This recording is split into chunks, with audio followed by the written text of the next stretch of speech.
سوره بقره. به نام خدای بخشاینده مهربان. الف لام میم. این آن کتاب است که در آن هیچ شبهه نیست، یعنی همان کتابی که خدای تعالی فرستادن آن را در کتاب‌های دیگرش وعده داده بود. راهنما برای پرهیزگاران است، آنهایی که به غیب ایمان می‌آورند و نماز را برپا می‌دارند و از آنچه به آنها روزی داده ایم نفقه می‌کنند و آنان که به آنچه به سوی تو فرود آورده شد و به آنچه پیش از تو فرود آورده شد ایمان می‌آورند و آنها به آخرت یقین دارند. آنها از جانب پروردگار خود بر هدایتند و آنها رستگارانند. هر آینه بر آنهایی که کافر شدند برابر است. آنها را خواه بترسانی خواه نترسانی ایمان نمی آورند.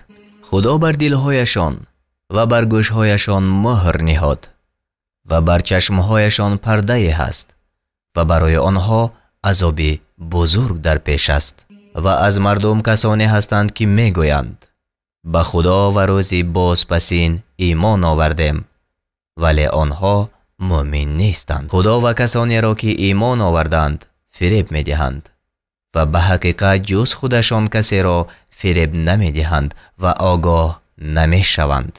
در دلهایشان بیماری یعنی سستی ایمان است، پس خدا بیماری را بر آنها افزون داد و به سبب آن که دروغ می گفتند برای آنها عذاب در دهنده است.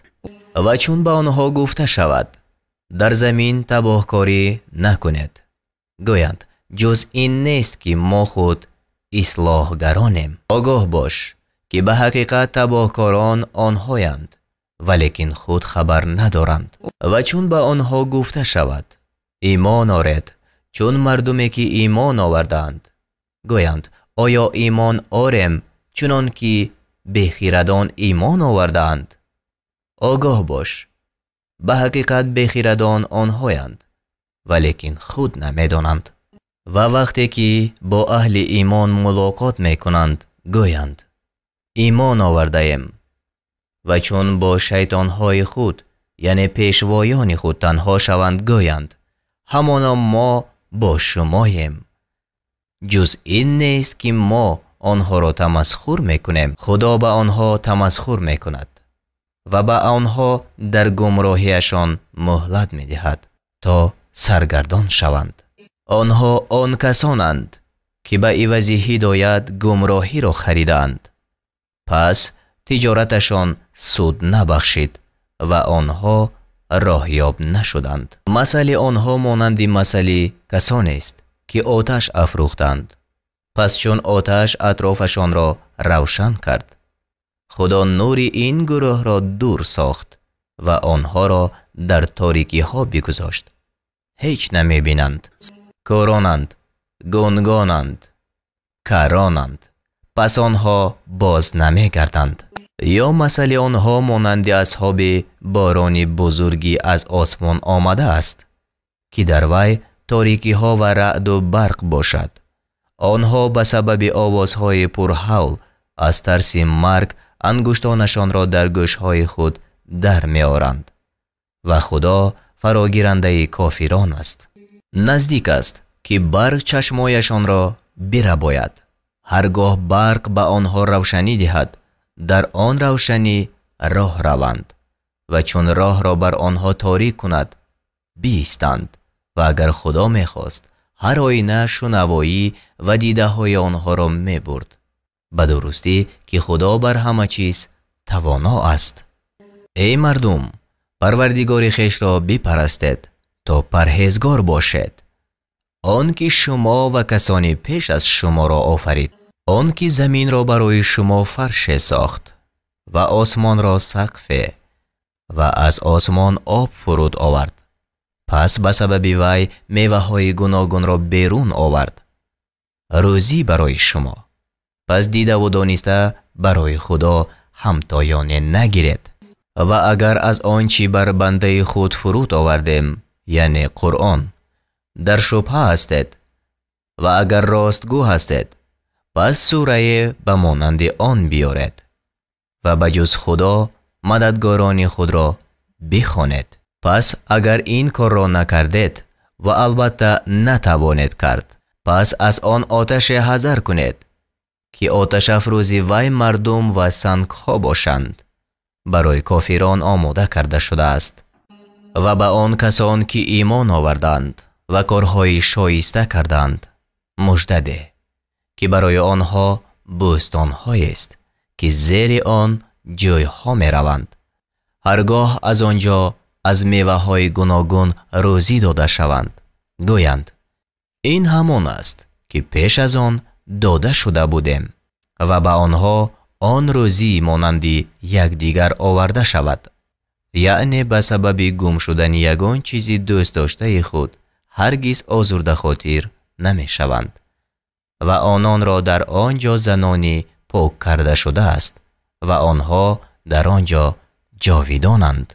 همانا خدا از آن شرم ندارد که به پشه و بالاتر از آن مثل بزند، اما آنهایی که ایمان آوردند می دانند که این مثل راست و از پروردگارشان است. و اما آنهایی که کافرند می گویند خدا با آن مثل چی چیز خواسته است؟ خدا به سبب وی بسیاری را گمراه می کند و به سبب وی بسیاری را هدایت می کند و به وی بجز بدکاران کسی را گمراه نمی کند. کسانی که پیمان خدا را بعد بستن آن می شکنند و آنچه را که خدا پیوستنش را فرموده است می برند و در زمین تباهی می کنند، همانا آنها زیانکارانند. چگونه به خدا کافر می شوید و حال آن که بیجان بودید؟ پس شما را زنده گردانید، بعد از آن شما را بمیراند، باز شما را زنده گرداند، باز به سوی وی گردانیده می شود.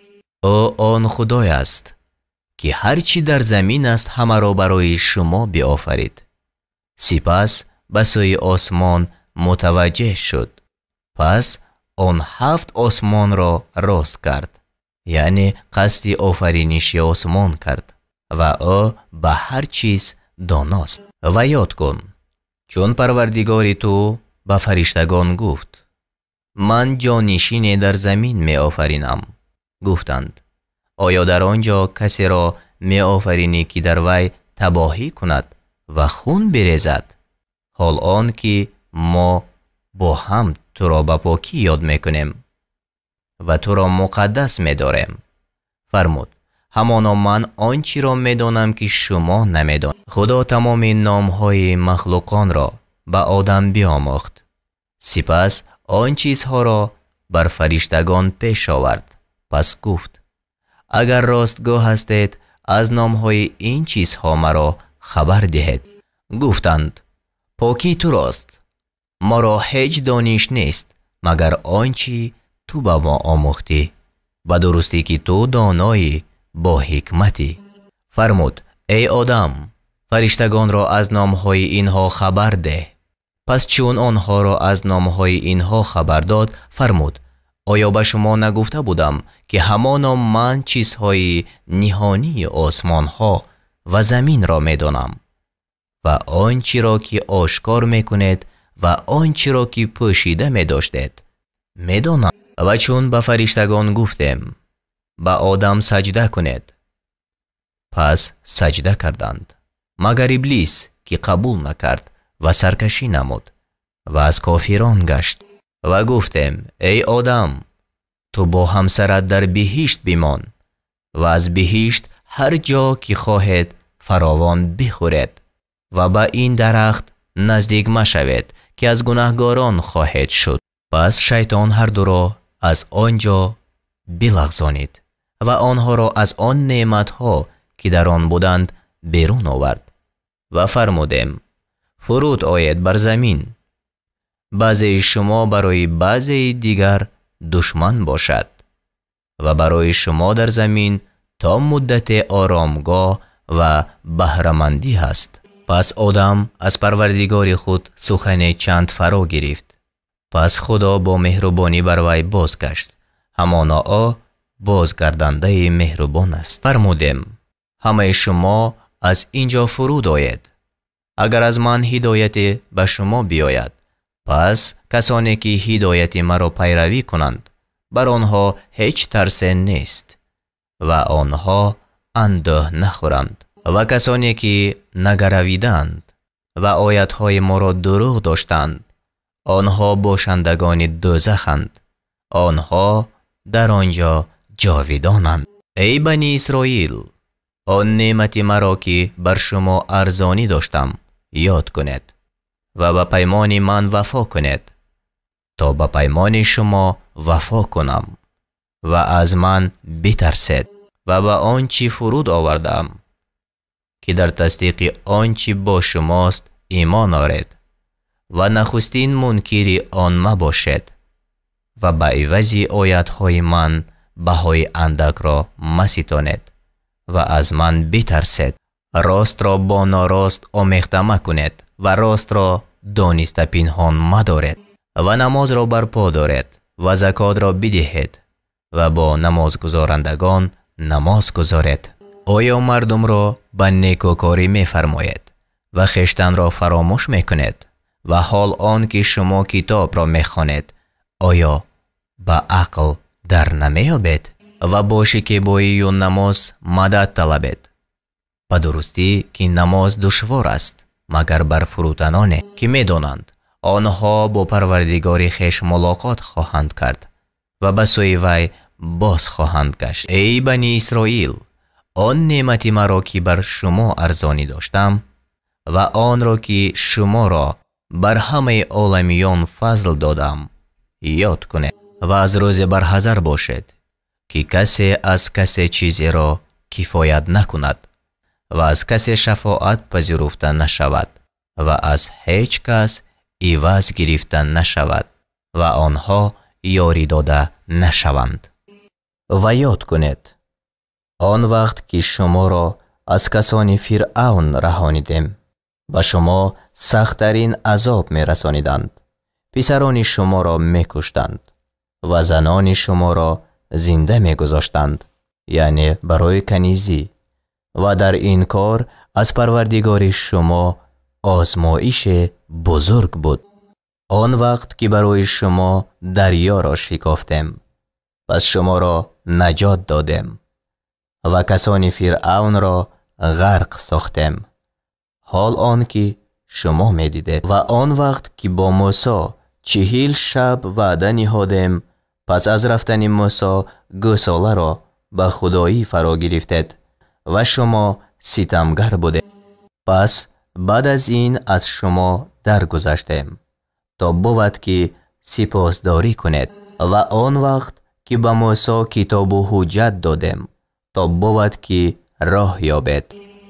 و آن وقت که موسی به قوم خود گفت ای قوم من، به درستی که شما با فرا گرفتن گوساله بر خویشتن ستم کردید، پس به سوی آفریدگار خود بیایید و خویشتن را بکشید. این کار نزد آفریدگارتان برای شما بهتر است. پس خدا بر شما با مهربانی بازگشت. همانا او بازگردنده مهربان است. و آن وقت که گفتید ای موسی، هرگز تو را باور نداریم تا آن که خدا را آشکارا ببینیم، پس عذاب هلاکت بار شما را گرفت و شما می دیدید.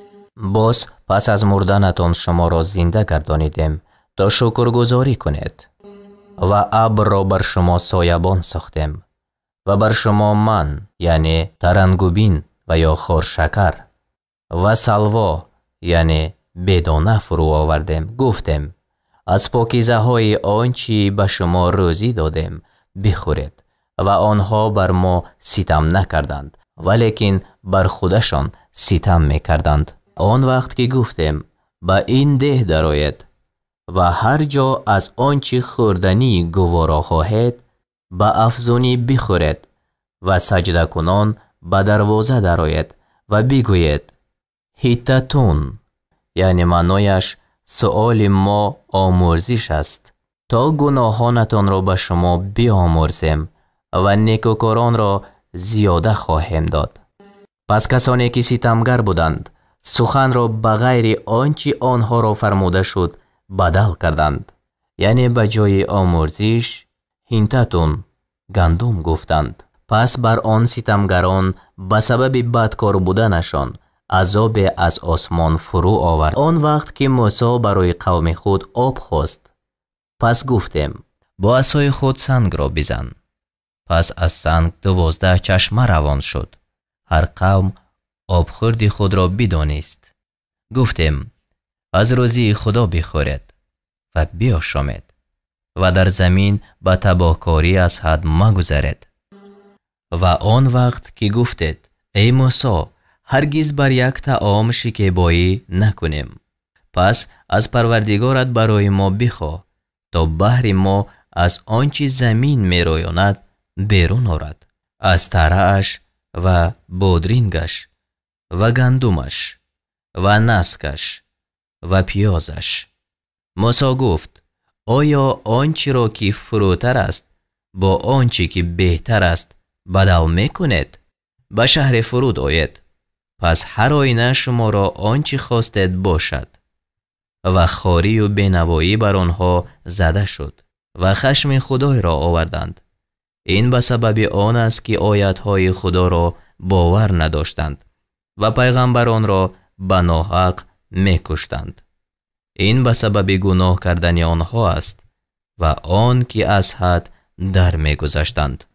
و به درستی که به ایمان آوردگان و یهود شدگان و ترسایان و سابیان که به خدا و به روز بازپسین ایمان آوردند و کاری شایسته کردند، برایشان نزد پروردگارشان مزد است و بر آنها ترس نبود و آنها اندوهگی نشوند. و آن وقت که پیمان شما را گرفتیم و تور را بالای شما برداشتیم، گفتیم آنچه را که به شما دادیم به استواری بگیرید و آنچه در آن است در یاد دارید تا بود که پناه باشد.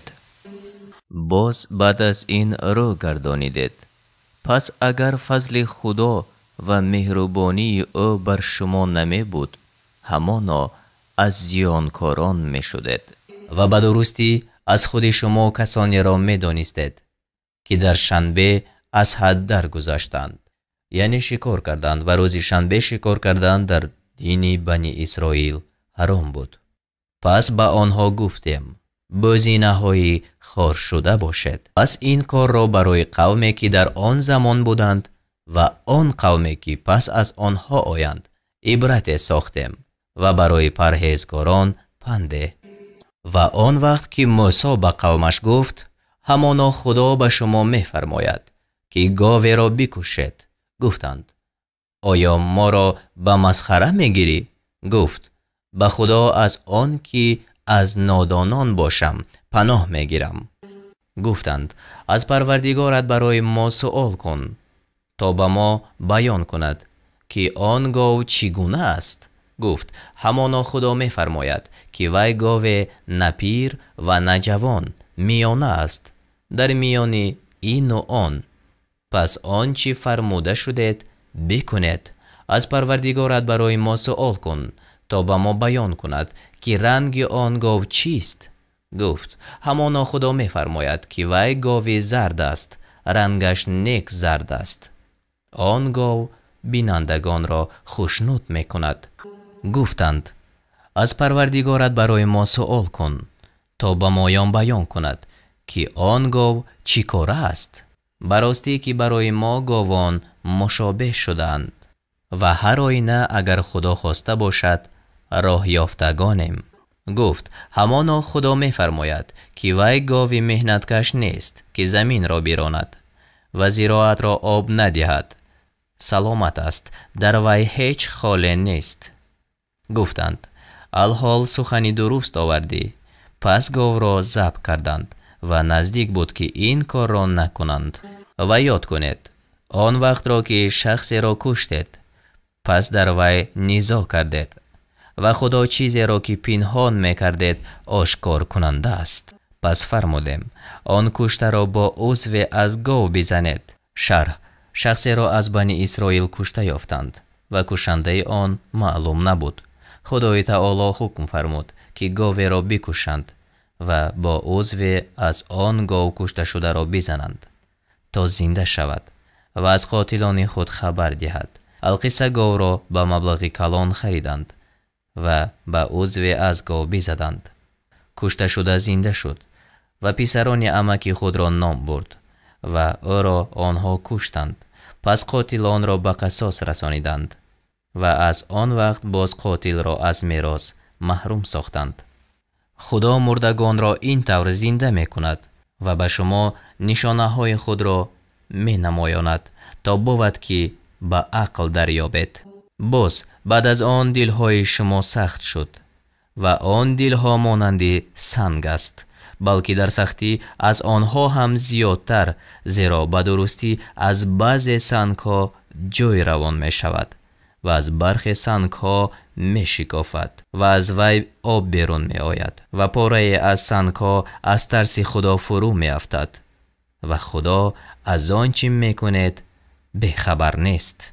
ای مؤمنان، آیا امید می دارید که یهودیان شما را باور دارند؟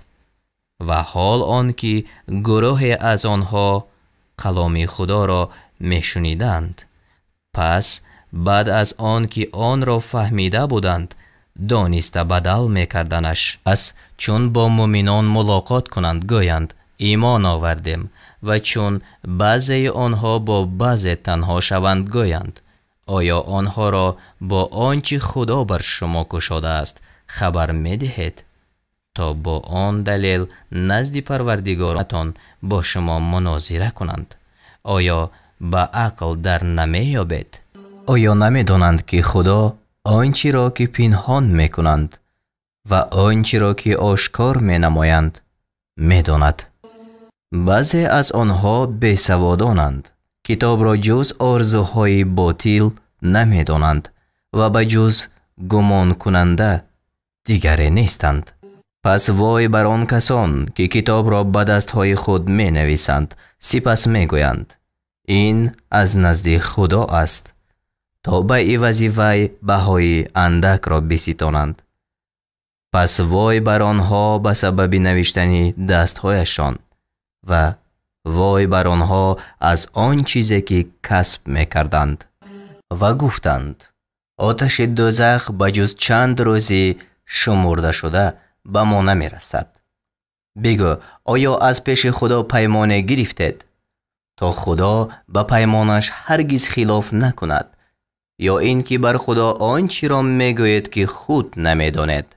آره، کسی که کاری بد کند و گناهش او را به احاطه گیرد، پس چنین کسان اهل دوزخند، آنها در آنجا جاویدانند. و کسانی که ایمان آوردند و کارهای شایسته کردند، پس آنان باشندگان بهشتند، آنها در آنجا جاویدانند.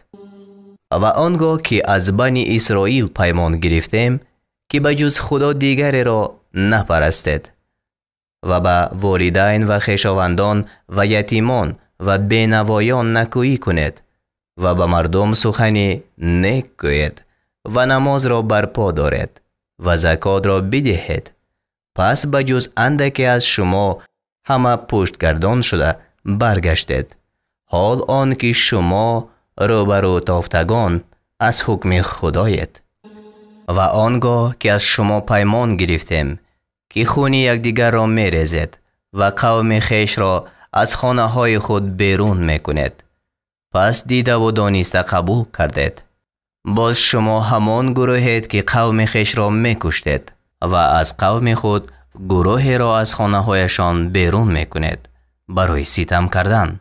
در حق آنها با گناه و بیدادی پشتیبانی یکدیگر می شوید و اگر اسیر شده به نزد شما بیایند، عوض آنها فدیه می دهید. حال آن که بیرون کردن آنها بر شما حرام است. آیا به پاره از کتاب ایمان می آورید و به پاره کافر می شوید؟ پس جزای کسی که از شما چنین کند به جز خواری در زندگانی دنیا چیست؟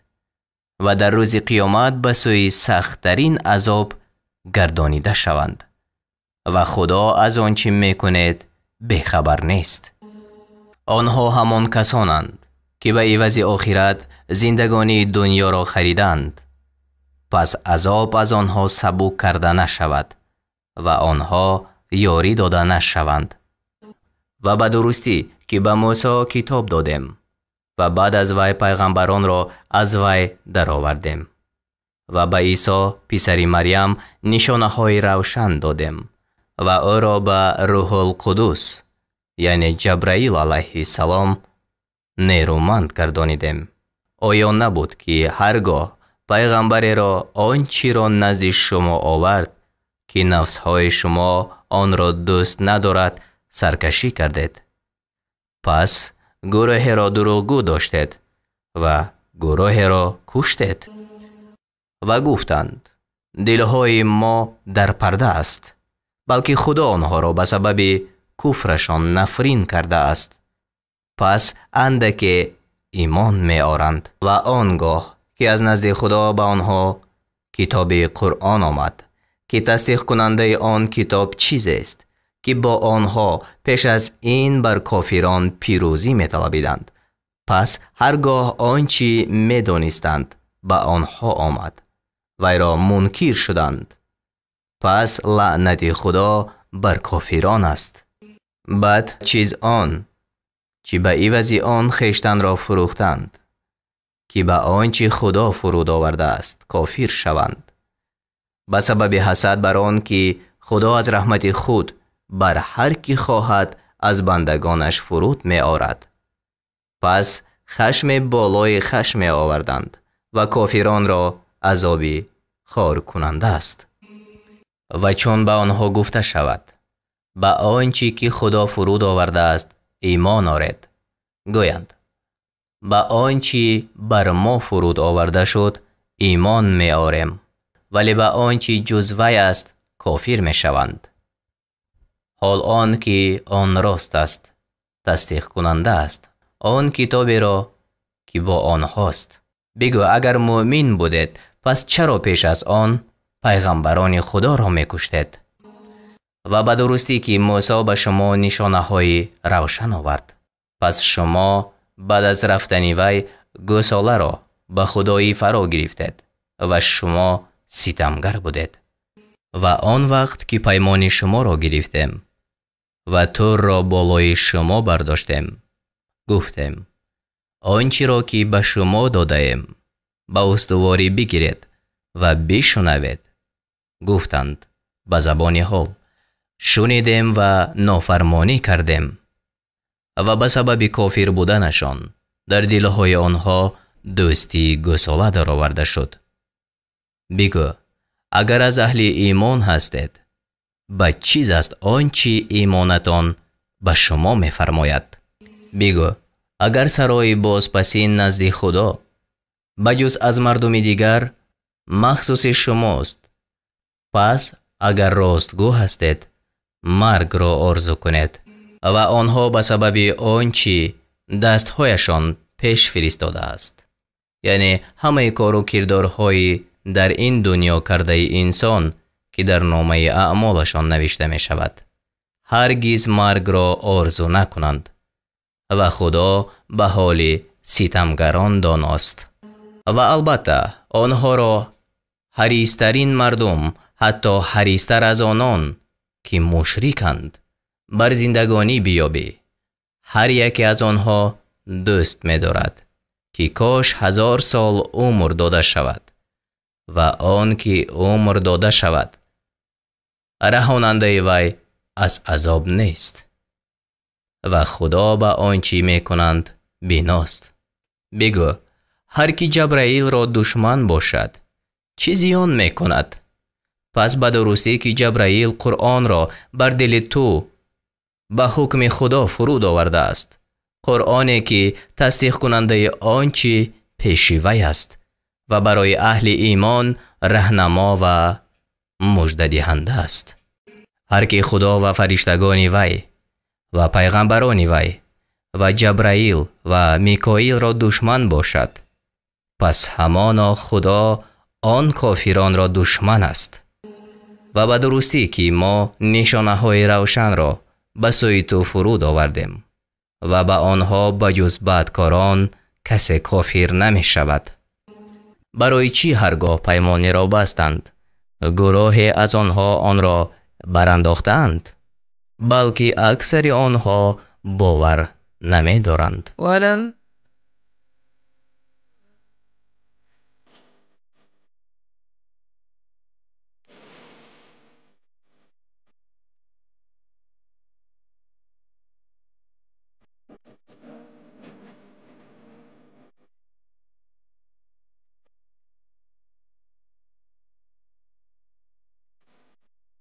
و هرگاه پیغمبری از نزد خدا به آنها آمد که تصدیق کننده آن چیزی است که با آنهاست، گروهی از آن قوم که کتاب داده شدند آن کتاب خدا را پس پشت خویش افکندند، گویا نمی دانند، و به آنچه پیروی کردند که شیطانان در پادشاهی سلیمان می خواندند.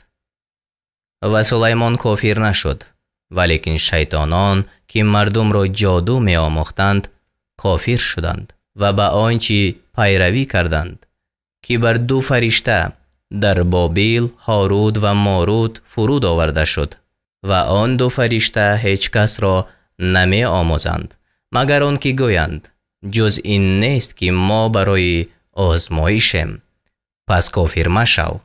پس مردم از آنها افسونی را یاد می گیرند که به سبب وی در میان مرد و زن وی جدایی می افکنند، و آنها با آن سحر به هیچ کس زیان رساننده نیستند مگر به خواست خدا. و مردم آنچه را یاد می گیرند که به آنها زیان می رساند و سودی برایشان نمی دهد، و هر آینه دانستند هر کی جادو بستاند او را در آخرت هیچ بهره نیست، و هر آینه آنچه که به عوض آن خویشتن را فروختند به چیزی است. کاش این را می دانستند. و اگر آنها ایمان می آوردند و پرهیزگاری می کردند، هر آینه ثواب از نزد خدا بهتر بود. کاش این را می دانستند. ای کسانی که ایمان آورده اید، مگویید رائینا و بگویید انظرنا. یعنی یهودیان در مجلس پیغمبر صلی الله علیه و سلم آمده لفظ رائینا می گفتند. این لفظ دو معنا دارد.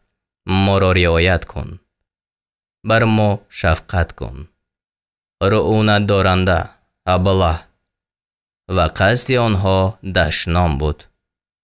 انظرنا، به ما نگاه کن.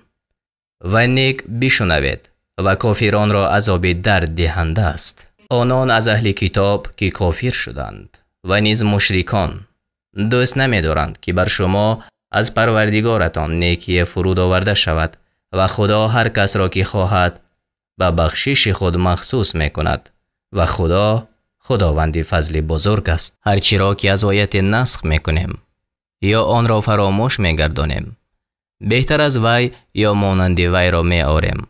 آیا ندانسته ای که خدا بر همه چیز تواناست؟ آیا ندانسته ای که پادشاهی آسمان ها و زمین از آن خداست و بجز خدا برای شما هیچ دوست و یاری دهنده نیست؟ آیا می خواهید که از پیغمبر خود سؤال کنید چنان که موسی پیش از این سؤال کرده شد؟ و هر کی به عوض ایمان کفر را بستاند، پس به درستی که میان راه را گم کرده است. بسیاری از اهل کتاب پس از آن که به آنها حق روشن شد، به سبب حسدی در خویشتن داشته دوست دارند که شما را بعد از آن ایمان آوردنتان کافر گردانند. پس درگذارید و روی بگردانید تا آن که خدا فرمان خود را فرود آورد. به درستی که خدا بر همه چیز تواناست.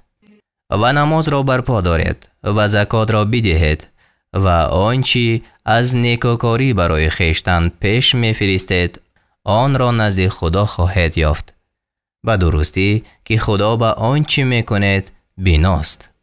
و گفتند هرگز کسی به بهشت ندرآید مگر آن که یهودی یا ترسا باشد. این آرزوهای باطله آنهاست. بگو اگر راستگو هستید دلیل خود را بیارید. بله، هر که خود را برای خدا تسلیم کرد و او نیکوکار باشد پس مزد او در نزد پروردگارش است. بر آنها ترس نیست و آنها اندوهگین نمی شوند. و یهودیان گفتند ترسایان بر هیچ چیز نیستند. و ترسایان گفتند یهودیان بر هیچ چیز نیستند. و حال آنکه آنها همه کتاب را می خوانند و آنان که نمی دانند همچنین مانند قول آنها گفتند. پس خدا روز قیامت میان آنها در آنچه که در آن اختلاف دارند حکم میکند. و کی ستمگر از آن که یاد کردن نام خدا را در مسجدهای خدا منع کرد و در ویرانی آنها کشید، این گروه را نمی سزد که جز ترسان و هراسان به مسجدها درآیند.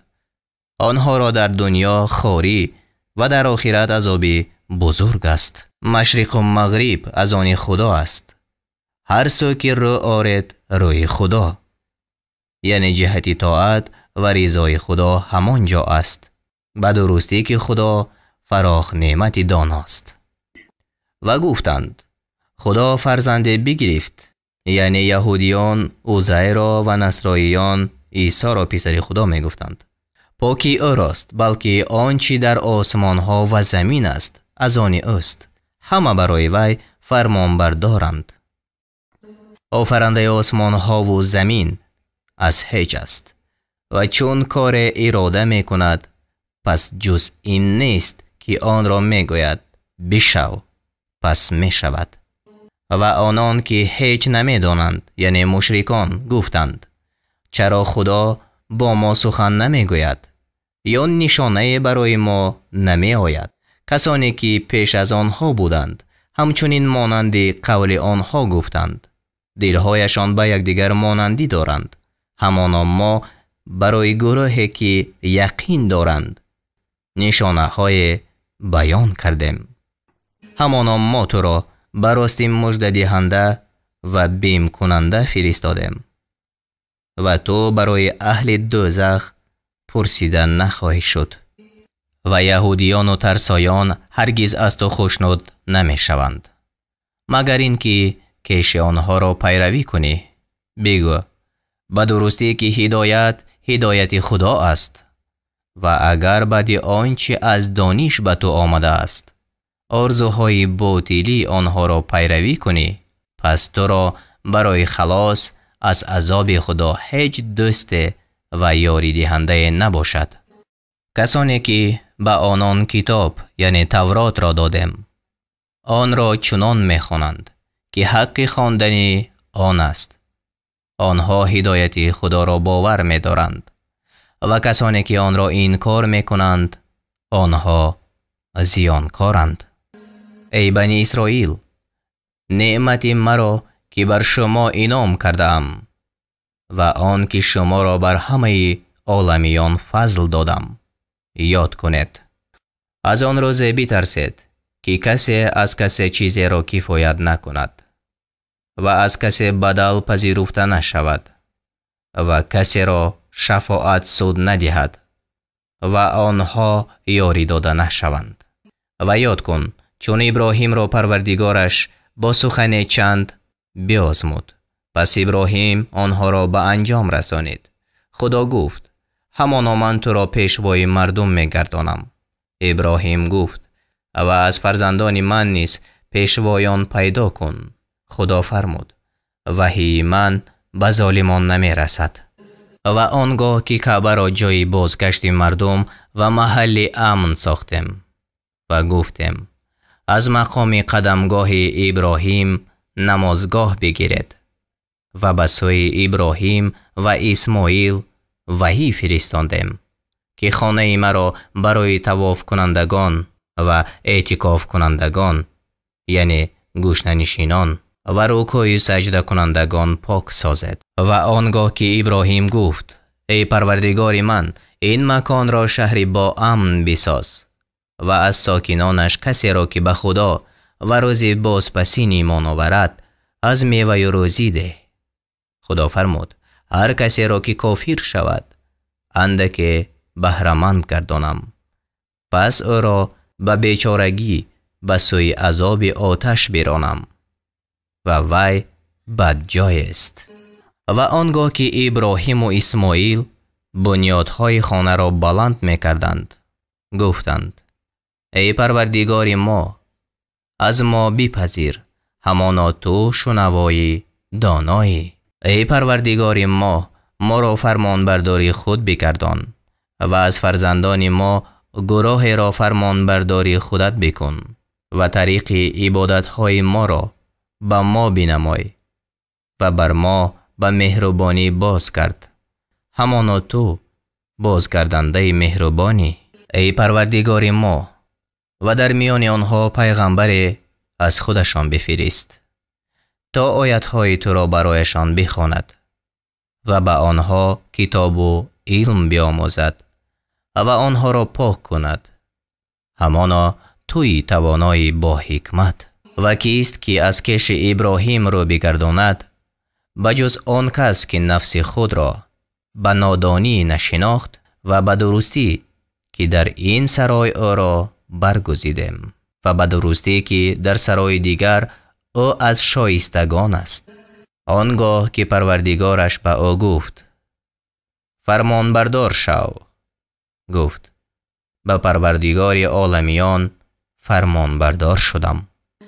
ابراهیم پسرانش را و یعقوب نیز فرزندانش را به این کلمه وصیت کردند ای فرزندان من، همانا خدا برای شما این دین را برگزیده است، پس از این جهان نمی روید مگر اینکه شما فرمان بردار باشید. آیا آن هنگام حاضر بودید که یعقوب را مرگ پیش آمد؟ آنگاه به فرزندانش گفت بعد از من چی چیز را عبادت خواهید کرد؟ گفتند خدای تو را و خدای پدران تو ابراهیم و اسماعیل و اسحاق را که آن خدای یگانه است عبادت میکنیم و ما او را فرمان برداریم. آنها گروه اند که در گذشتند، آنچه کرده اند از آن آنها است و آنچه کردید از آن شما است و از آنچه آن گروه میکردند شما پرسیده نخواهید شد. و گفتند یهودی یا ترسا شوید تا راه یابید. بگو بلکه به ملت ابراهیم پیروی میکنیم که حنیف بود و از اهل شرک نبود. بگوید ما به خدا و به آنچه به سوی ما فرود آورده شد و به آنچه به سوی ابراهیم و اسماعیل و اسحاق و یعقوب و نبیرگان یعقوب فرود آورده شد و نیز به آنچه به موسی و عیسی و پیغمبران از طرف پروردگارشان داده شد ایمان آوردیم. در میان هیچ کس از آنها جدایی نمی افکنیم و ما برای حق فرمان برداریم. پس اگر اهل کتاب ایمان بیاورند مانند آنچه شما به آن ایمان آوردید پس راه یافتند، و اگر برگشتند پس جز این نیست که آنها در مخالفتند، پس زود باشد که خدا تو را از شر آنها کفایت کند و او شنوای دانا است. رنگ خدا را قبول کردیم، یعنی دین خدا را قبول کردیم. و کی به اعتبار رنگ از خدا بهتر است؟ و ما پرستندگان او هستیم. بگو آیا در باب خدا با ما مجادله میکنید؟ و او پروردگار ما و شما است و کردارهای ما از آن ما و کردارهای شما از آن شما است و ما به اخلاص پرستندگان او هستیم. آیا میگوید همانا ابراهیم و اسماعیل و اسحاق و یعقوب و نبیرگان او یهودی یا ترسا بودند؟ بگو شما داناترید یا خدا؟ کیست ستمگرتر از کسی که گواهی را که از جانب خدا نزدش است بپوشد و خدا از آنچه میکنید بخبر نیست؟ آنها گروهی اند که درگذشتند. آنچه کردند از آن آنها است و آنچه کردید از آن شما است و از آنچه آن گروه میکردند شما پرسیده نخواهید شد. بیخردان از مردم خواهند گفت چی چیز آنها را از آن قبلهشان که بر آن بودند بگردانید. یعنی قبله مسلمانان در آغاز بیت المقدس بود و چون پیغمبر صلی الله علیه و سلم به مدینه هجرت فرمود 16 یا 17 ماه به طرف بیت المقدس نماز می‌گذارید. خدا در آیت 144 سوره بقره فرمود که به سوی مسجد الحرام نماز گذارید. با نزول این آیت کعبه قبله مسلمانان شد. بگو مشرق و مغرب از آن خدا است. هر کی را خواهد به سوی راه راست هدایت می نماید. و همچنین شما را بهترین امتها ساختیم تا بر مردم گواه باشد و تا رسول بر شما گواه باشد. و ما آن قبله را که بر آن بودی مقرر نکردیم مگر برای آن که کسی را که پیغمبر پیروی کند بدانیم و از آن کس جدا کنیم که بر هر دو پاشنه خود یعنی عقیب خود باز گردد و به درستی که آن خصلت دشوار است مگر بر کسانی که خدا به آنها راه نموده است و خدا گرویدن شما را نابود نمی کند یعنی نماز خواندن شما را نابود نمی کند به درستی که خدا به مردم بخشاینده مهربان است. به درستی که ما گشتن روی تو را در جانب آسمان می بینیم پس البته تو را به آن قبله می گردانیم که به وی خوشنود شوی. پس روی خود را به طرف مسجد الحرام بگردان و هر جا که باشد روی های خود را به طرف وی بگردانید و همانا اهل کتاب می دانند که این یعنی گرداندن قبله براستی از پروردگارشان است و خدا از آنچه می کنند بخبر نیست. و اگر هر نشانه پیش اهل کتاب بیاری هرگز قبله تو را پیروی نمی کنند و تو قبله آنها را پیروی کننده نیستی و بعضی آنها قبله بعضی دیگر را پیروی کننده نیستند. و اگر تو بعد آنچه که از دانش به تو آمده است و خواهش های نفسانی آنها پیروی کنی آنگاه همانا از ستمگران باشی. اهل کتاب همچنان که فرزندان خود را میشناسند او را میشناسند ولی گروهی از آنها در عین آگاهی حقیقت را پنهان می‌دارند. آنچه از جانب خدا بر تو نازل شده حق همان است، شبهه مکن. هر کسی را جانب است که به آن روی می آورد. پس در نیکی کردن بر یکدیگر سبقت گیرید. هر جا که باشد خدا شما را حاضر می کند که او بر هر کار تواناست. از هر جایی که بیرون شوی روی خود بر جانب مسجد الحرام کن. حق همان است که پروردگارت به آن امر فرموده و خدا از کارهایتان ناآگاه نیست. از هر جایی که بیرون شوی روی خیش به جانب مسجد الحرام کن و هر جا که باشد روی به آن سوی کنید تا هیچ کس را جز ستمکاران با شما بحث و مجادله نباشد. از آنها مترسید، از من بترسید تا نعمت خیش بر شما تمام کنم تا که هدایت شوید. همچنان که پیامبری از خود شما بر شما فرستادیم تا آیات ما را برایتان بخواند و شما را پاکیزه گرداند و کتاب و حکمت آموزد و آنچه را که نمیدانستید به شما یاد دهد. پس مرا یاد کنید تا شما را یاد کنم. مرا سپاس گوید و ناسپاسی من نکنید. ای کسانی که ایمان آورده اید، از صبر و نماز مدد جوید که خدا با صبر کنندگان است. آنان را که در راه خدا کشته می شوند مرده نحسابید. آنها زنده اند و شما در نمی یابید. البته شما را به اندک ترس و گرسنگی و بینوایی و بیماری و نقصانی در محصولات می آزماییم و صبر کنندگان را مژده ده. کسانی که چون مصیبت به آنها رسید گفتند ما از آن خدا هستیم و به آب باز می گردیم. درود و رحمت پروردگارشان به آنان باد که هدایت یافتگانند. صفا و مروه از شعارهای خداست.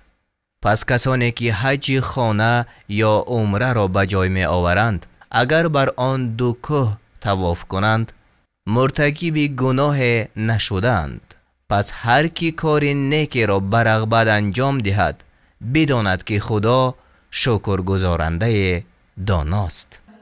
کسانی را که دلیل های روشن و هدایت کننده ما را پس از آن که در کتاب برای مردم بیانشان کردیم پنهان می کنند، هم خدا لعنت می کند و هم دیگر لعنت کنندگان. مگر آنها که توبه کردند و اصلاح شدند و آنچه پنهان داشته بودند آشکار ساختند، توبهشان را میپذیرم و من توبه پذیر و مهربانم. بر آنان که کافر بودند و در کافری مردند لعنت خدا و فرشتگان و همه مردم باد. جاودانه در لعنتند و در عذابشان سبکی داده نشود و لحظه مهلتشان ندهند. خدای شما خدای است یکتا، خدای برحق، جز او نیست بخشاینده و مهربان. در آفرینش آسمان ها و زمین و در رفت و آمد شب و روز و در کشتی هایی که در دریا می روند و مایه سود مردمانند و در بارانی که خدا از آسمان فرو می فرستد تا زمین مرده را به آن زنده سازد و جنبندگان را در آن برانگیزد و در حرکت بادها و ابرهای رام شده میان زمین و آسمان برای خردمندانی که در میابند نشانه هاست. و از مردم کسانی هستند که به جز خدا همتایان میگیرند. آنها را مانند دوستی خدا دوست می‌دارند و کسی که ایمان آوردند در دوستی خدا قوی ترند. و اگر کسانی را که ستم کردند در آن حالت بیند که عذاب را مشاهده می کنند، بفهمند که تمام توانایی از آن خدا است و خدا سخت عقوبت کننده است. آنگاه که پیشوایان عذاب را بینگرند از فرمانبران خیش بیزاری جویند و پیوندی میان آنها گسسته گردد و آن پیروان گویند کاش باری دیگر باز می گشتیم تا آنچنان که از ما بیزاری جستند از آنها بیزاری می جستیم. خداوند کردارهایشان را اینچنین مایه حسرتشان می نماید و آنان از آتش رهایی نیابند. ای مردم، از آن چیزهای حلال و پاکیزه که در زمین است بخورید و پای به جای پای شیطان مگذارید که دشمن آشکار شماست. او شما را به بدی و زشتی فرمان می دهد و می خواهد که درباره خدا چیزهای بگوید که به آن آگاه نیستید، چون به آنها گفته شود که از آنچه خدا نازل کرده است پیروی کنید. گویند نه، ما به همان راه می رویم که پدرانمان می رفتند حتی اگر پدرانشان بخیرد و گمراه بودند. مثال کافران مثل حیوان است که کسی در گوش او آواز کند و او جز بانگ و آواز نشنود. آنها کرانند، گنگانند، کرانند و هیچ در نمیابند. ای کسانی که ایمان آورده اید، از آن چیزهای پاکیزه که روزی شما کرده ایم بخورید و اگر خدا را می پرستید شکرش را بجا آورید. جز این نیست که مردار را و خون را و گوشت خوک را به آنچه را که به هنگام ذبح نام غیر خدا بر آن بخوانند بر شما حرام کرد. اما کسی که ناچار شود هرگاه که بیمیلی جوید و از حد نگذراند پس گناه انجام نداده است. البته خدا آمرزنده و بخشاینده است. آنان که کتابی را که خدا نازل کرده است پنهان می دارند تا بهای اندک بستانند، شکمهای خود را جز از آتش پر نمی سازند و خدا در روز قیامت به آنها سخن نگوید و پاکشان نسازد و برای آنها عذاب دردآور است. اینها گمراهی را به جای هدایت برگزیدند و عذاب را به جای آمرزش. چی چیز بر آتش با صبرشان ساخته؟ زیرا که خدا کتاب را به حق نازل کرد و کسانی که در کتاب خدا اختلاف می کنند در مخالفت دور از صوابند. نیکی آن نیست که روی خود به جانب مشرق و مغرب کنید، بلکه نیکوکار کسی است که به خدا و روز بازپسین و فرشتگان و کتاب خدا و پیامبران ایمان آورد و مال خود را با آن که دوستش دارد به خویشاوندان و یتیمان و درماندگان و مسافران و گدایان و در بند ماندگان ببخشد و نماز بگزارد و زکات بدهد. و نیز کسانی هستند که چون عهد می‌بندند به آن وفا می‌کنند و آنان که در بینوایی و بیماری و به هنگام جنگ صبر می‌کنند اینها راستگویان و پرهیزگارانند. ای کسانی که ایمان آورده اید، درباره کشتگان بر شما قصاص مقرر شد. آزاد در برابر آزاد و بنده در برابر بنده و زن در برابر زن. پس هر کس که از جانب برادر خود عفو کردد باید که با خوشنودی از پی ادای خونبها رود و آن را به وجه نیکو به او پردازد. این حکم سبوکی و رحمت است از جانب پروردگارتان و هر کی از آن سر باز زند نصیب او عذاب است دردآور. هرگاه یکی از شما را مرگ فرا رسد و مال بر جای گذارد مقرر شد که درباره پدر و مادر و خویشاوندان از روی انصاف وصیت کند و این شایسته پرهیزگاران است. پس هر کس که آن وصیت را بشنود و آنگاه دیگرگونش سازد گناهش بر آن کسی است که آن را دیگرگون ساخته است. خدا شنوا و داناست. هرگاه به آن رود که وصیت کننده در وصیت خویش دچار خطا یا ظلم شده باشد، اگر کسی به اصلاح میان آنان پردازد پس مرتکب گناه نشده است. البته خدا آمرزنده و مهربان است. ای کسانی که ایمان آورده اید، روزه داشتن بر شما مقرر شد همچنان که بر آن کسانی که پیش از شما بودند مقرر شده بود تا پرهیزگار شوید. روزهای بشمار. هر کس که از شما بیمار یا در سفر باشد به همان عدد از روزهای دیگر روزه بدارد و آنان که توانایی آن را ندارند هر روز را به طعام دادن مسکین بازخرند و هر کی به رغبت در آن بیفزاید برایش بهتر است. و اگر می خواهید بدانید بهتر آن است که خود روزه بدارد. ماه رمضان ماه است که در آن برای راهنمایی مردم و بیان راه روشن هدایت و جدا ساختن حق از باطل قرآن نازل شده است. پس هر کس که ماه را ببیند باید که در آن ماه روزه بدارد و هر کس که بیمار یا در سفر باشد به همان عدد از روزهای دیگر روزه گیرد.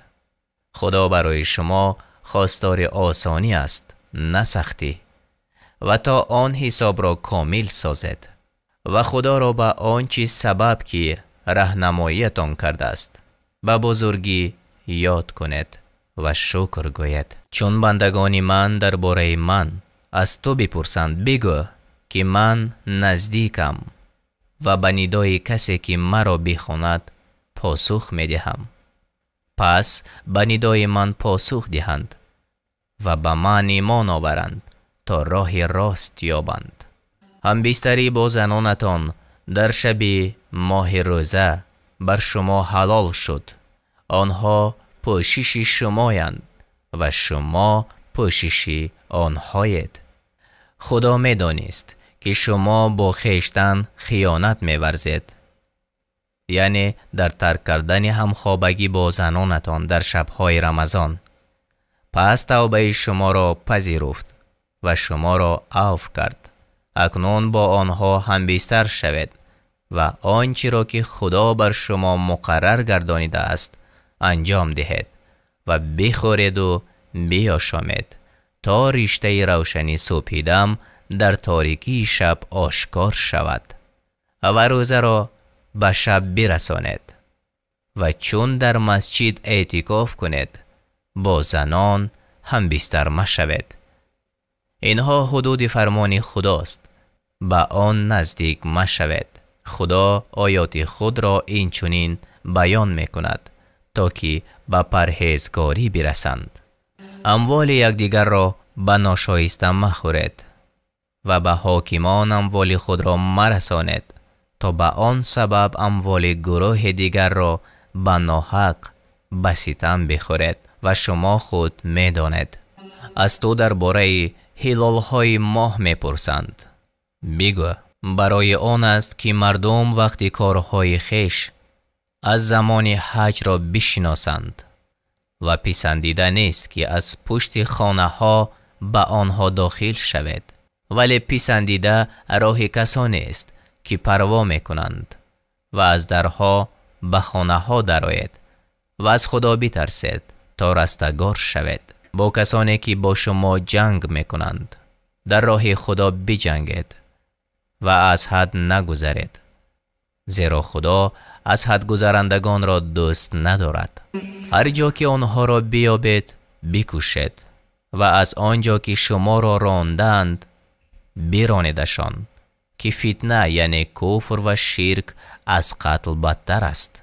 و در مسجد الحرام با آنها مجنگید مگر آن که با شما بجنگند و چون با شما جنگیدند بکشید، که این از جزای کافران. با آنها بجنگید تا دیگر فتنه نباشد و دین تنها دین خدا شود. ولی اگر از دین خیش دست برداشتند تجاوز جز بر ستمکاران روا نیست. این ماه حرام در مقابل آن ماه حرام و شکستن ماه‌های حرام را قصاص است. پس هر کس بر شما دست درازی کند به همان اندازه بر او دست درازی کنید و از خدا بترسید و بدانید که او با پرهیزگاران است. در راه خدا صرف کنید و خیشتن را به دست خیش به هلاکت میندازید و نیکی کنید که خدا نیکوکاران را دوست دارد. حج و عمره را برای خدا کامل به جای آورید و اگر شما را از حج باز داشتند آنقدر که میسر است قربانی کنید و سر متراشید تا قربانی شما به قربانگاهش برسد. اگر یکی از شما بیمار یا در سرش آزار بود به عنوان فدیه روزه بدارد یا صدقه دهد یا قربانی کند و چون امین شود هر کی از عمره تمتع به حج باز آید آنقدر که او را میسر است قربانی کند و هر کی را قربانی میسر نشد 3 روز در حج روزه بدارد و 7 روز چون از حج باز گردد تا 10 روزی کامل شود و این حکم برای کسی است که از مردم مکه نباشد. از خدا بترسید و بدانید که خدا به سختی عقوبت میکند. حج در ماه‌های معین است. هر کی در این ماه‌ها حج را بر خود لازم کرد یعنی احرام بست باید که در اثنای آن جماع یعنی همخوابگی نکند و فسق از او سر نزند و مجادله نکند. هر کار نیکی که انجام می دهید خدا از آن آگاه است و توشه بردارید که بهترین توشه ها پرهیزگاری است. ای خردمندان از من بترسید. اگر به هنگام حج طالب روزی خدا باشید گناهگار نشده اید و چون از عرفات بازگشتید خدا را در مشعر الحرام یاد کنید از آن را که شما را هدایت کرده در حالی که پیش از آن گمراه بودید. سپس از آنجا که دیگر مردم راه می پیمایند دست جمعانه شما نیز روانه شوید و از خدا آمرزش بخواهید که آمرزنده و مهربان است. چون مناسکتان را به جای آوردید همچنان که پدران خیش را یاد می کردید حتی بیشتر از آن خدای را یاد کنید. برخی از مردم می گویند ای پروردگار ما را در دنیا چیزی بخش اینها را در آخرت نصیب نیست. و برخی از مردم می گویند ای پروردگار ما را هم در دنیا خیر بخش و هم در آخرت و ما را از عذاب آتش نگه دار. اینها از آن چی خواستند بهره‌مند می شوند و خدا با صورت به حساب هر کس می رسد. خداوند را در روزهای چند یاد کنید و هر کی در 2 روز شتاب کند مرتکب گناه نشده است. هر پرهیزگار هم که تأخیر کند گناه نکرده است. از خدا بترسید و بدانید که همگان به پیشگاه وی گرد می آید. و از مردمان کسی هست که سخن او در باب زندگانی دنیا تو را به تعجب می آرد و خدا را بر آنچه در دل اوست گواه می آرد حال آن که او سخت ترین ستیزندگان است. چون از نزد تو باز گردد در زمین فساد کند و کشتزارها و چارپا را نابود سازد و خدا فساد را دوست ندارد. و چون به او گفته شود از خدا بترس تکبر او را گرفته به گناه برد پس سزای وی جهنم است و همانا وی بدجای است. کسی دیگر از مردم برای جستن خوشنودی خدا جان خیش را فدا کند خدا بر این بندگان مهربان است. ای کسانی که ایمان آورده اید همگان به اطاعت درآیید و پای بر جای پای شیطان مگذارید که او دشمنی آشکار شماست. هرگاه پس از آن که این آیات روشنی خدا به شما رسید در ایمان خیش لغزش یافتید بدانید که خدا پیروزمند و حکیم است. آیا اینها منتظر آن هستند که خدا با فرشتگان در زیر سایبان از ابر نزدشان بیاید و کار یکسره شود و کارها به سوی خدا بازگردانیده می شوند؟ از بنی اسرائیل بپرس که آنها را چی آیات روشن دادیم.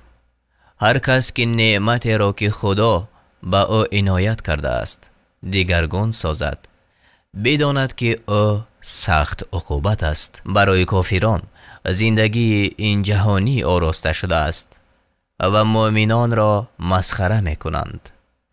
آنان که از خدا می ترسند در روز قیامت بالاتر از کافران هستند و خدا هر کسی را که بخواهد به حساب روزی می دهد. مردم یک امت بودند، پس خدا پیامبران مژده دهنده و ترساننده را بفرستاد و بر آنها کتاب برحق نازل کرد تا آن کتاب در آنچه مردم اختلاف دارند میانشان حکم کند.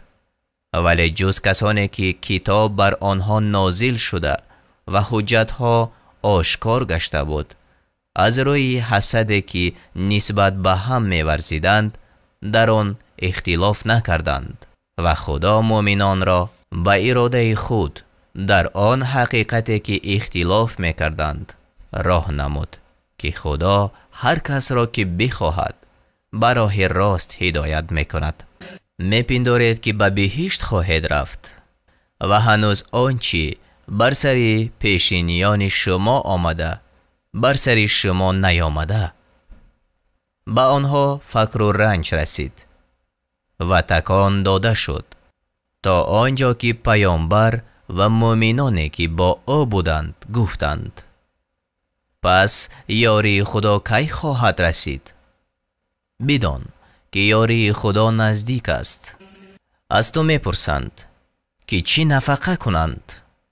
بگو آنچه از مال خود نفقه میکنید برای پدر و مادر و خویشاوندان و یتیمان و مسکینان و رهگذران باشد و هر کار نیکی که کنید خدا به آن آگاه است. جنگ بر شما مقرر شد در حالی که آن را بد میبینید. شاید چیزی را بد ببینید و در آن خیر شما باشد و شاید چیزی را دوست داشته باشید و او برایتان بد باشد. خدا میداند و شما نمیدانید. تو را از جنگ کردن در ماه حرام میپرسند. بگو جنگ کردن در آن ماه گناه بزرگ است، اما بازداشتن مردم از راه حق و کافر شدن به او و مسجد الحرام و بیرون راندن مردمش از آنجا در نزد خداوند گناه بزرگتر است و شرک از قتل بزرگتر است. آنها با شما می جنگند تا اگر بتوانند شما را از دینتان بازگردانند. از میان شما آنها که از دین خود بازگردند و کافر بمیرند اعمالشان در دنیا و آخرت تباه شده و جاویدانه در جهنم باشند. کسانی که ایمان آوردند و آنها که وطن را ترک کردند و در راه خدا جهاد نمودند به رحمت خدا امید می دارند و خدا آمرزنده و مهربان است.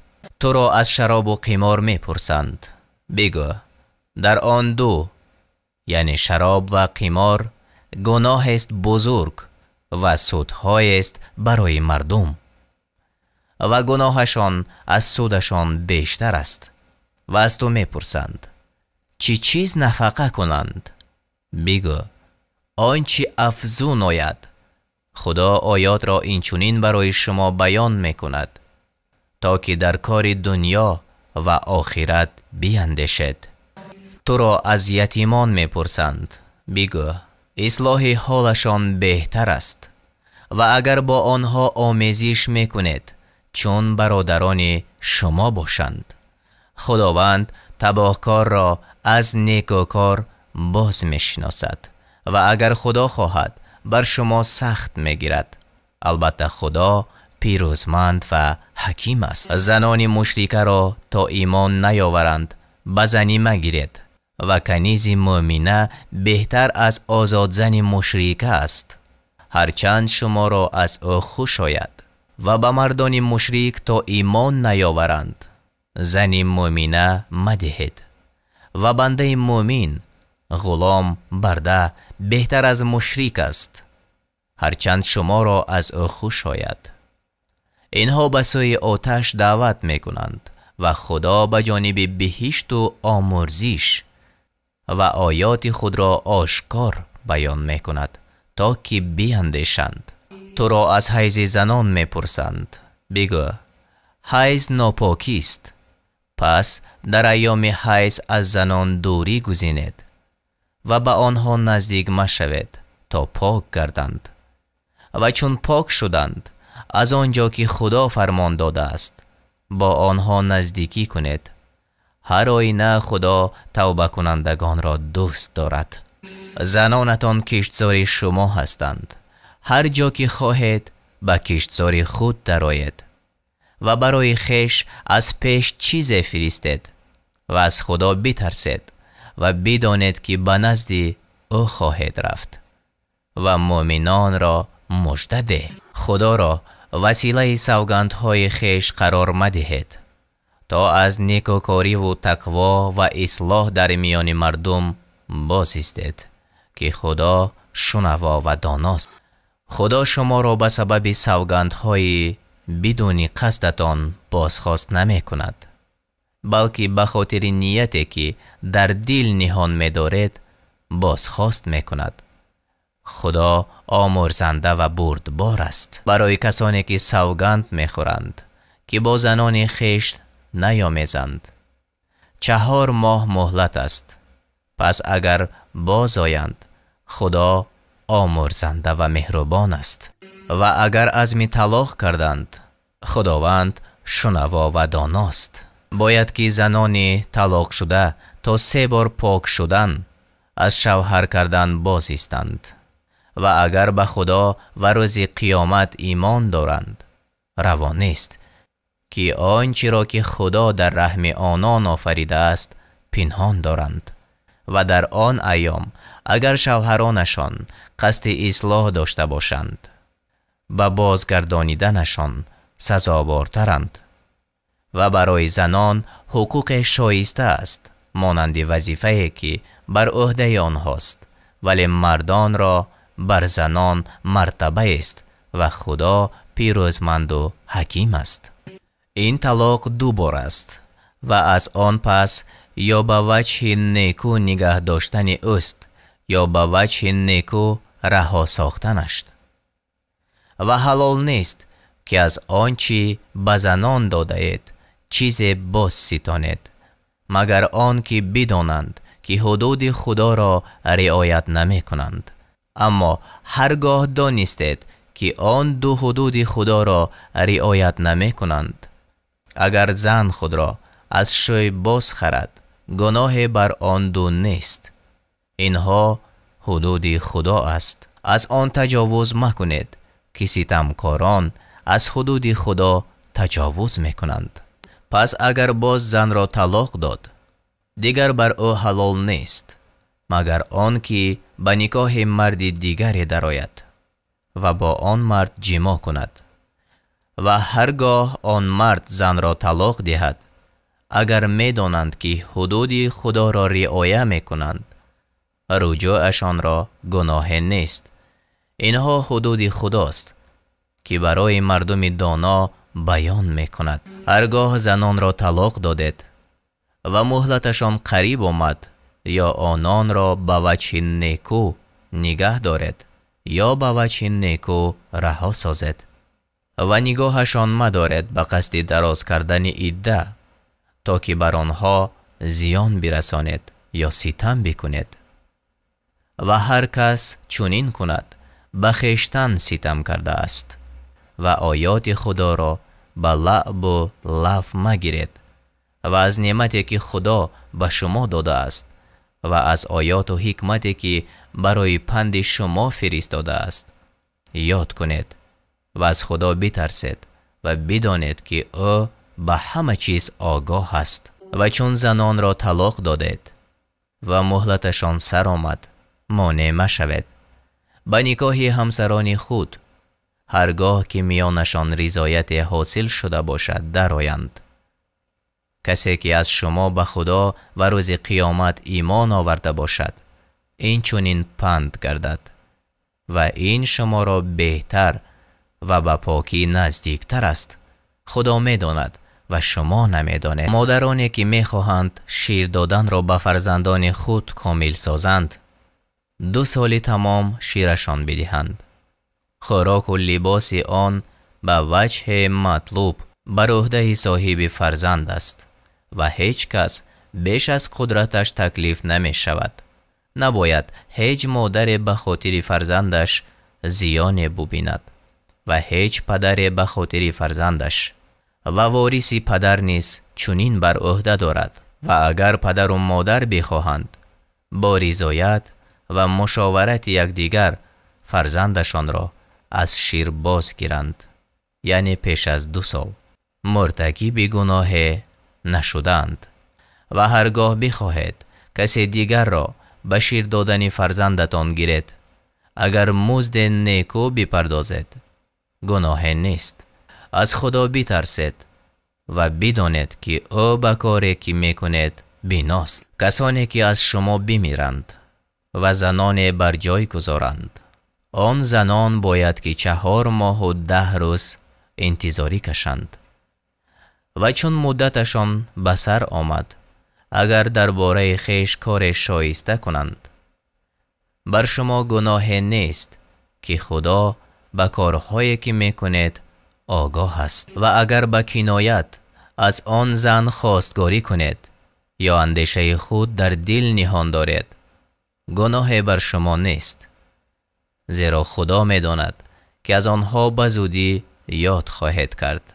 ولی در نهان با آنان وعده مدهید، مگر آن که به وجه نیکو سخن گوید و میل بستن نکاح مکنید تا آن مدت تمام شود. و بدانید که خدا به آنچه در دل دارید آگاه است. از او بترسید و بدانید که او آمرزنده و بردبار است. اگر زنانی را که با آنها نزدیکی نکرده اید و مهر برایشان مقرر نداشته اید طلاق گوید، گناه نکرده اید. ولی آنها را به چیز بهره‌مند سازید. توانگر به قدر توانش و تنگ دست به قدر توانش بهره‌مند سازند، به وجه مطلوب، یعنی عرف مردم. این کار است شایسته نکوکاران. اگر برایشان مهر معین کرده اید و پیش از نزدیکی طلاقشان می دهید، نصف آنچه مقرر کرده اید بپردازید، مگر آنکه آنها، یعنی زنان خود یا کسی که عقد نکاح به دست اوست آن را ببخشد. و بخشیدن شما به پرهیزگاری نزدیکتر است. و فضیلت را میان خود فراموش مکنید که خدا به کارهایی که میکنید بیناست. و اگر از دشمن بیمناک بودید، پیاده یا سواره نماز کنید. و چون ایمن شدید خدا را یاد کنید، زیرا به شما چیزهای آموخت که نمیدانستید. مردانی از شما که میمیرند و زنان بر جای میگذارند، باید که درباره زنان خود وصیت کنند که نفقه آنها را به مدت 1 سال بدهند و از خانه بیرونشان نکنند.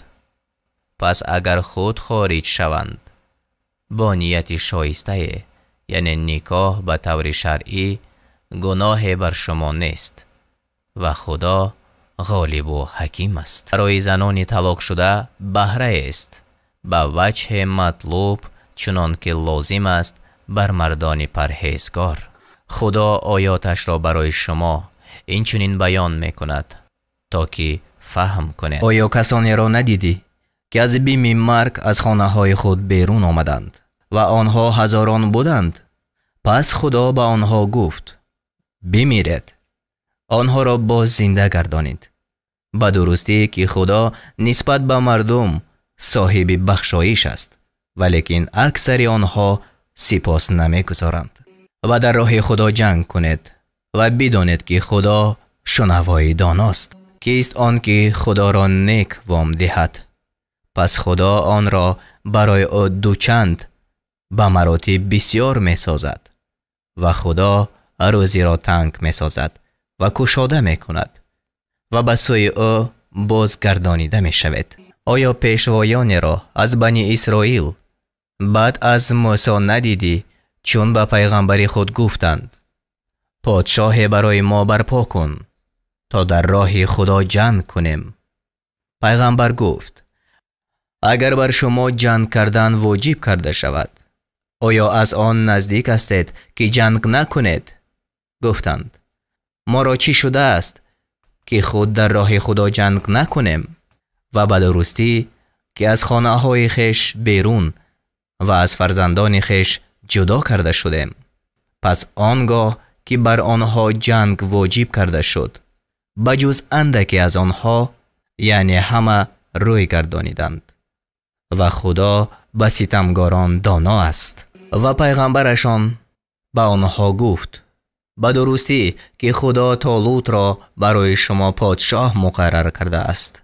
گفتند: چگونه او را بر ما پادشاهی باشد و حال آن که ما از وی به پادشاهی سزاوارتریم و وی را از مال فراخی داده نشده است؟ گفت: به درستی که خدا او را بر شما برگزیده است و او را فراخی در دانش و افزونی در بدن داده است و خدا پادشاهی خود را به هر کی خواهد می بخشد و خدا فراخ نعمتی دانا است. پیغمبرشان به آنها گفت: همان نشانه پادشاهی او آن است که به شما صندوق بیاید. در آن از پروردگارتان آرامی دل و بقیه از تبرکات هست که آن را آل موسی و آل هارون گذاشته‌اند. آن را فرشتگان بر می دارند. اگر باور دارنده اید، به درستی که در این رویداد برای شما نشانه های هست. پس چون طالوت با لشکرها برآمد، گفت: همانا خدا شما را به جای آزمایش کننده است. هر کی از آن جای بیاشامد، پس از آن من نیست، و هر کی آن را نچشد مگر آن که به دست خود یک کف آب بردارد، پس او از آن من است. پس بجز اندکی از آنها همه از آن جای آشامیدند. و آنگاه که طالوت و کسانی که ایمان آورده بودند همراه او از جای گذشتند، گفتند: امروز ما را به مقابل جالوت و لشکرهای او توانایی نیست. آنان که می دانستند با خدا ملاقات خواهند کرد، گفتند: بسا گروه اندک که به اراده خدا بر گروه بسیار غالب شد و خدا با شکیبایان است. و آنگاه که برای جنگ جالوت و لشکرهای وی نوشندگان آمدند، گفتند: ای پروردگار ما، بر ما شکیبایی ببخش و قدمهای ما را استوار کن و ما را بر گروه ناگرویدگان غلبه ده. پس به توفیق خدا آنها را شکست دادند و داوود جالوت را کشت و خدا به داوود پادشاهی و علم داد و از آنچه می‌خواست او را بیاموخت. و اگر خدا گروه از مردم را به دست گروه دور نمی کرد، همانا زمین تباه می شد. ولیکن خدا بر عالمیان صاحب بخشایش است. اینها آیت‌های خدا است. آن را براستی بر تو می خوانیم و به درستی که تو از پیغمبرانی. ما بعضی از این پیغمبران را بر بعضی فضل دادیم.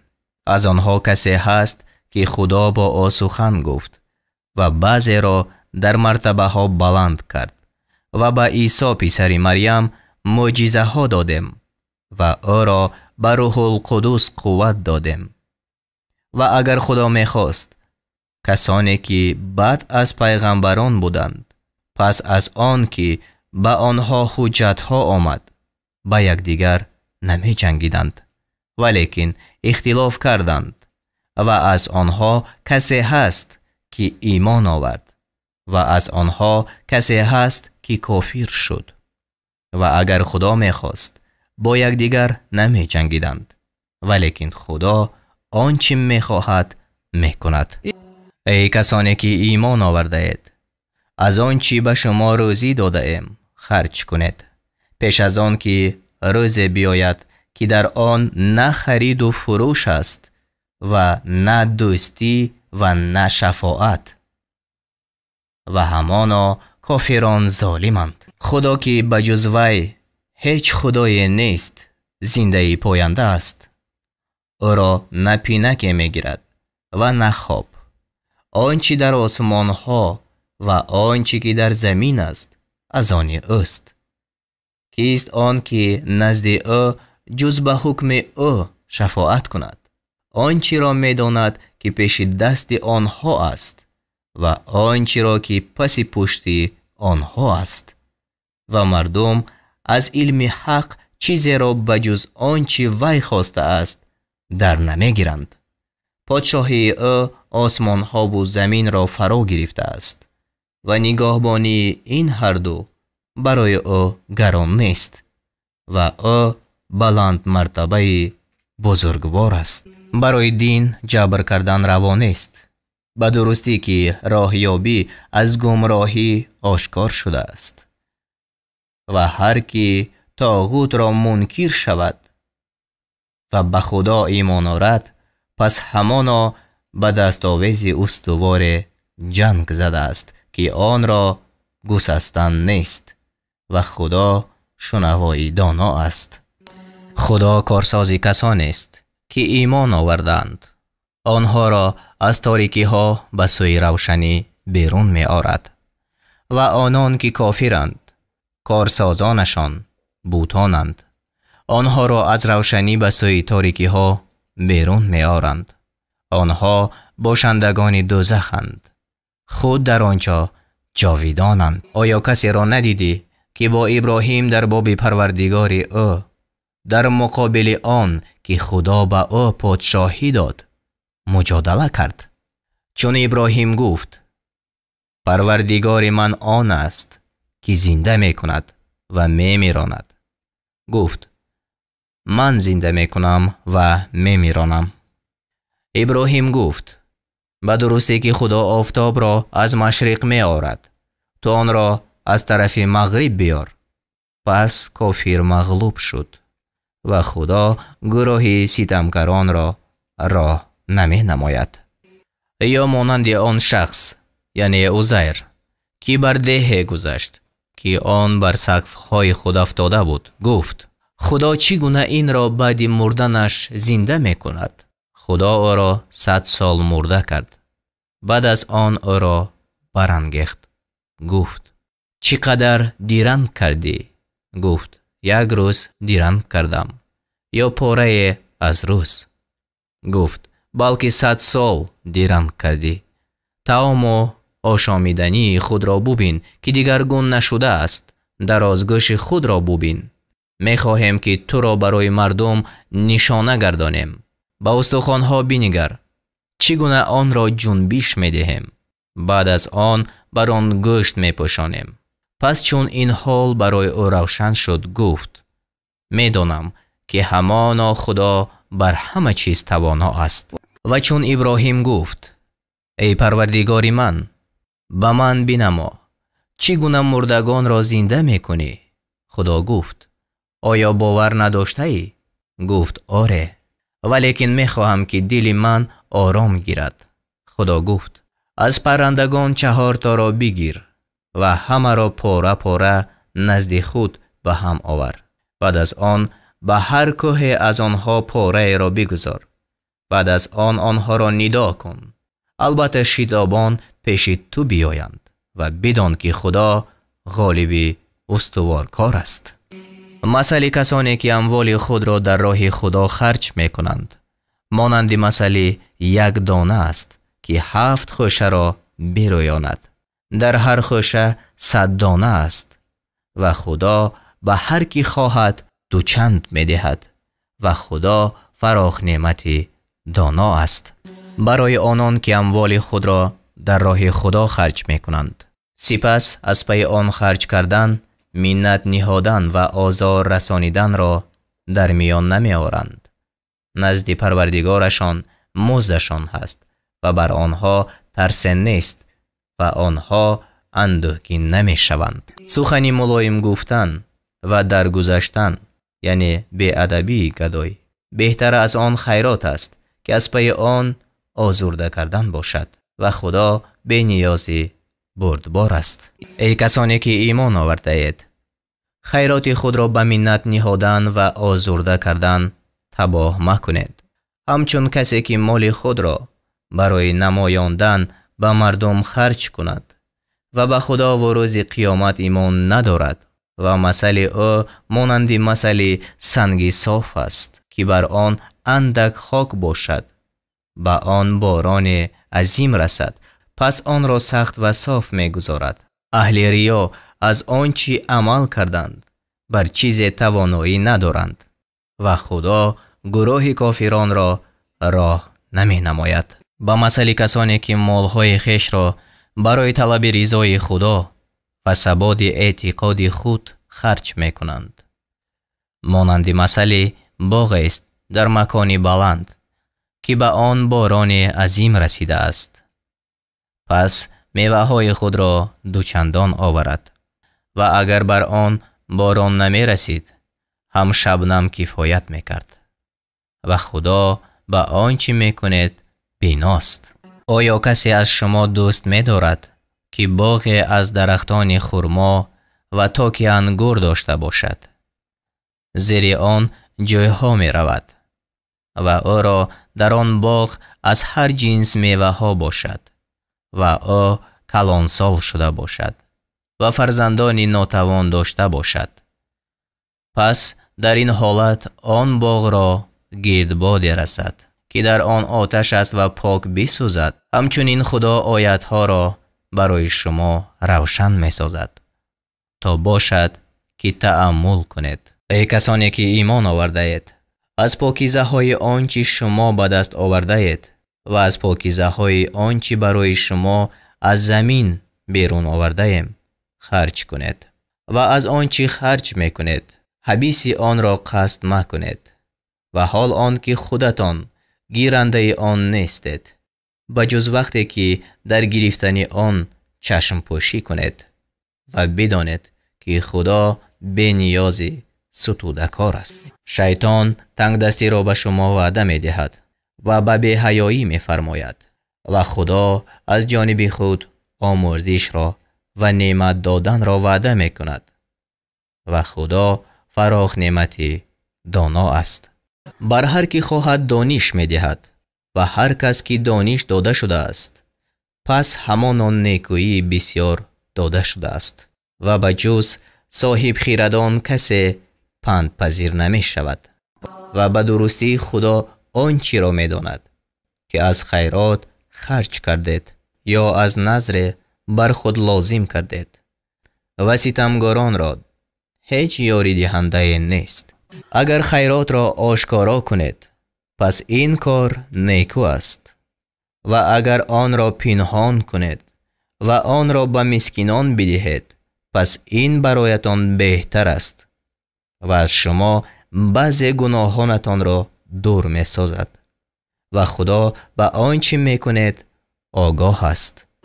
هدایت آنها بر تو لازم نیست، ولیکن خدا هر کی را می خواهد هدایت می کند و آنچه از مال خرج کردید نفع برای ذات شما است و لایق نیست که جز برای طلب روی خدا خرج کنید و آنچه از مال خرج کردید به تمام به سوی شما رسانیده شود، یعنی ثواب آن به شما رسانیده شود و شما ستم کرده نخواهید شد. خیرات برای آن مسکینان است که در راه خدا بند کرده شدند، یعنی به سبب مشغول بودن با امور دین چیزی از مال دنیا کسب کرده نمی توانند، در زمین سفر کرده نمی توانند. شخصی نادان آنها را به سبب طمع نکردنشان توانگر می پندارد. تو آنها را از قیافشان می شناسی، با اصرار از مردم سؤال نمی کنند و آنچه از مال خرج کنید پس همانا خدا به آن دانا است. کسانی که اموال خود را شب و روز پنهان و آشکارا خرج می کند مزدشان نزد پروردگارشان است و بر آنها ترس نیست و آنها اندوهگین نمی شوند. کسانی که سود می خورند بر نمی خیزند، یعنی از گور، مگر مانند برخیستن کسی که شیطان به سبب آسیب رسانیدن او را دیوانه ساخته است. این به سبب آن است که سودخوران گفتند جز این نیست که سوداگری مانند سود است و خدا سوداگری را حلال کرده است و سود را حرام ساخته است. اگر کسی که از وی از جانب پروردگارش پند آمده باشد و او از این کار باز ماند، پس آنچه گذشت یعنی قبل از آیت تحریم از آن اوست و حواله کار او به خدا است. و کسانی که به سودخواری باز کردند پس آنها باشندگان دوزخند، خود در آنجا جاویدانند. خدا برکت سود را نابود می سازد و ثواب خیرات را افزون می سازد و خدا هر ناسپاس گناهکار را دوست ندارد. همانا کسانی که ایمان آوردند و کارهای شایسته کردند و نماز را برپا داشتند و زکات را دادند، مزدشان در نزد پروردگارشان است و بر آنها ترس نیست و آنها اندوهگین نمی شوند. ای کسانی که ایمان آورده اید، از خدا بترسید و اگر از اهل ایمان هستید آنچه را که از سود مانده است ترک کنید. اگر ترک نکردید پس به جنگ از طرف خدا و رسول او خبردار باشید و اگر توبه کنید پس اصل مالهایتان از آن شما است. شما ستم نمی کنید و بر شما ستم کرده نمی شود.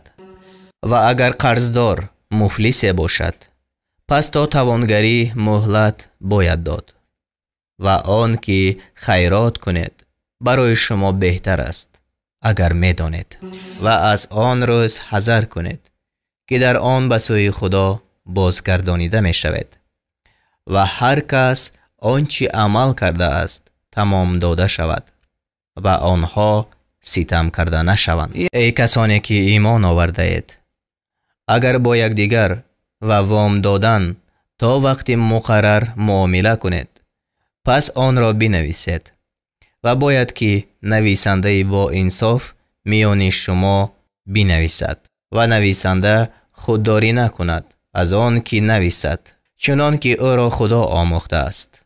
پس باید که وی بنویسد و آن کس که وام بر ذمه وی است باید که املا کند و از خدا پروردگار خود بترسد و از آن وام چیزی را نقصان نکند. و اگر کسی که وام بر ذمه وی است بخیرد یا ناتوان باشد یا املا کرده نتواند، پس باید که کارگزار او با انصافانه املا کند و از مردان خیش یعنی از مسلمانان 2 شاهد را به گواهی گیرد و اگر 2 مرد نباشد پس 1 مرد و 2 زن از آن گواهان که شما رضامند باشید کفایت است.